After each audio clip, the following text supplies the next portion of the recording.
Kitendo na uzinifu wa mume na mume ni uchafu ambao hakuna uchafu uliozungumzwa katika Qur'ani namna kwa uzito ambayo umezungumzwa uchafu huu wa al-liwat au azina baina ar-rajuli war-rajul. Qur'ani imewapa sifa 7. Sifa ya kwanza ni sifa ya israf. Mwanamume kutafuta shahwa yake na kukidhi haja yake ya shahwa kwa mwanamume mwenziwe, hiyo ni israf, kwa sababu umewacha kile ambacho Allah subhanahu wa ta'ala amekuumbia. Watadharuna ma khalaqa lakum min rabbukum min azwajikum, mkaacha yale ambayo Allah amewaumbieni katika wake zenu. Na sifa hii imekuja katika ulimi wa Nabii Lut alayhi salam, awaambia watu wake, bal antum qaumun musrifun, nyinyi ni watu mna israf kubwa sana. Watu wanafanya kitendo hichi. Sifa yao nyingine ndani ya Qur'ani ni sifa ya udwan, sifa ya uadui, kwa maana ya kwamba wanakeuka mipaka ya Allah subhanahu wa ta'ala. Allah ameweka mipaka yake maalum, hayafai mwanadamu yote kuyavuka. Hawa wakayavuka yale mipaka, wakenda katika sehemu ambayo Allah ameharamisha.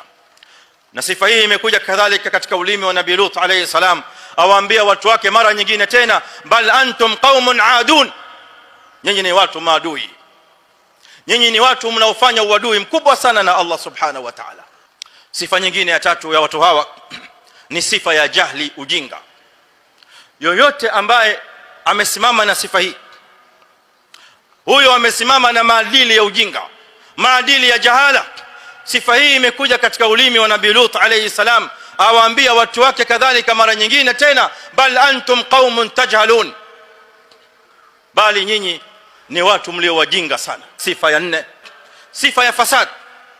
Na sifa hii kadhalika imekuja katika ulimi wa Nabii Lut alayhi salam, amwambia Mola wake, qala rabbi ansurni ala alqaumi almufsidin, ewe Rabb, ewe Mola wangu ninusuru, niokoe kutokamana na hawa watu wa fasad.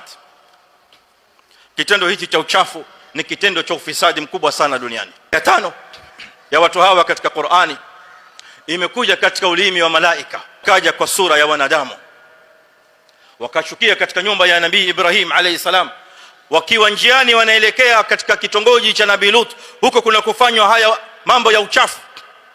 Wakapita kwanza kwa Nabii Ibrahim nyumbani kwake, walamma jaat rusuluna Ibrahim qalu inna muhliku ahli hadhihi alqarya inna ahlaha kanu zalimin. Malaika wakamwambia Nabii Ibrahim alayhi salam, inna muhliku ahli hadhihi alqarya, sisi tumetumwa kwenda kuangamiza watu wa kitongoji hichi, watu wanaofanya huu uchafu, tumetumwa kwenda kuangamiza. Kwa sababu watu hawa, inna ahlaha kanu zalimin, watu hawa ni watu ambao kwa hakika wamekuwa ni madhalim. Ni sifa mbili zimekuja pamoja, ni sifa ya uovu as-su au as-saw, na sifa ya ufasik. Na sifa hizi mbili wamepewa watu hawa kwa matamshi ya Allah subhanahu wa ta'ala jalalu, yeye mwenyewe. Allah subhanahu jalla jalalu amewaita watu hawa kwa sifa hizi mbili yeye mwenyewe. Walutan atainahu hukman wa ilman, na Lut hakika tumempa hukumu, tumempa sheria na tumempa ilmu. Wanajainahu, na tukamwokoa, min alqaryati allati kanat ta'malu alkhaba'ith, tukamwokoa kutokamana na kitongoji ambacho kilikuwa kinafanya mambo ya uchafu. Innahum kanu, watu hawa wa kitongoji hicho walikuwa qauma sawin, watu waovu, fasikina, watu wa ufasik. Hizi sifa 7 wamepewa watu hawa wanaofanya vitendo kama hivi.